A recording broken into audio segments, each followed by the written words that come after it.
চাঁপাইনবাবগঞ্জে বেড়েছে ডেঙ্গু রোগীর সংখ্যা, এতে চরম আতঙ্ক সৃষ্টি হয়েছে স্থানীয়দের মনে। এ নিয়ে জানাতে সরাসরি যোগ দিচ্ছেন সহকর্মী তারেক রহমান। তারেক, ডেঙ্গুর সংক্রমণ রোধে কি উদ্যোগ দেখছেন?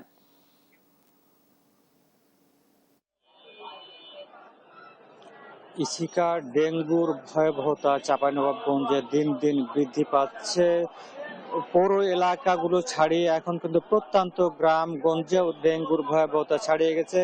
বিশেষ করে এই বর্ষা মৌসুমে এডিস মশার উপদ্রব বেশি বেড়ে গেছে। বিশেষ করে এই যে এখন বর্ষা মৌসুম এবং বন্যার সময়তে যে কোনো জায়গাতে পানি জমে থাকার কারণে এডিস মশার জন্ম নিচ্ছে এবং এ থেকে কিন্তু মানুষজনের মধ্যে ডেঙ্গু সংক্রমণ বৃদ্ধি পাচ্ছে।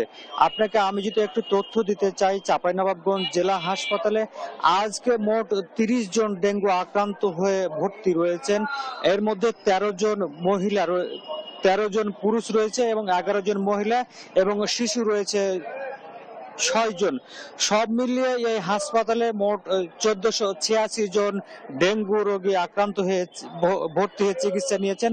এছাড়া কিন্তু বহির্বিভাগে নতুন করে মোট শনাক্ত হয়েছে আরো 16 জন। এ নিয়ে বহির্বিভাগে মোট 1014 জন ডেঙ্গু আক্রান্ত রোগী চিকিৎসা নিয়েছে। আপনাদেরকে একটু বলি যে চাঁপাইনবাবগঞ্জ পৌর এলাকার অধিকাংশ কিন্তু ড্রেনেজ ব্যবস্থা সময় মতো পরিষ্কার পরিচ্ছন্নতা করা হয় না। বিভিন্ন জায়গাতে ময়লা আবর্জনা এমনকি পানি জমে রয়েছে। এর ফলে কিন্তু দিন দিন ডেঙ্গু আক্রান্তের সংখ্যা বাড়ছে।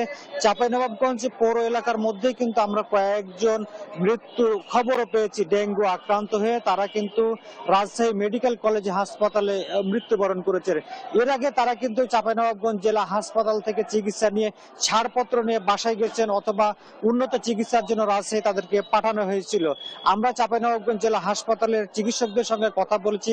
তারা বলছে চাঁপাইনবাবগঞ্জ জেলা হাসপাতালে 2টি ওয়ার্ডকে তারা ডেঙ্গু ওয়ার্ড হিসেবে প্রস্তুত করে রেখেছে এবং সেখানে তাদের চিকিৎসা চলছে। এছাড়া কিন্তু বেডের বাইরেও কিন্তু অনেকে জায়গা না পেয়ে মেঝেতে চিকিৎসা নিচ্ছে। আমরা পৌর কর্তৃপক্ষের সঙ্গে কথা বলেছিলাম, তারা যে বিষয়টি বলছে তাদের একেবারে ক্ষমতা কমে এসেছে। তাদের যে ফগার মেশিনগুলো রয়েছে মশা নিধনের জন্য অর্থাৎ স্প্রে করার জন্য, অধিকাংশ ফগার মেশিনগুলো নষ্ট হয়ে পড়েছে। শুধু চাঁপাইনবাবগঞ্জ পৌরসভা নয়, শিবগঞ্জ, নাচল, রহনপুর পৌরসভার একই কিন্তু অবস্থা।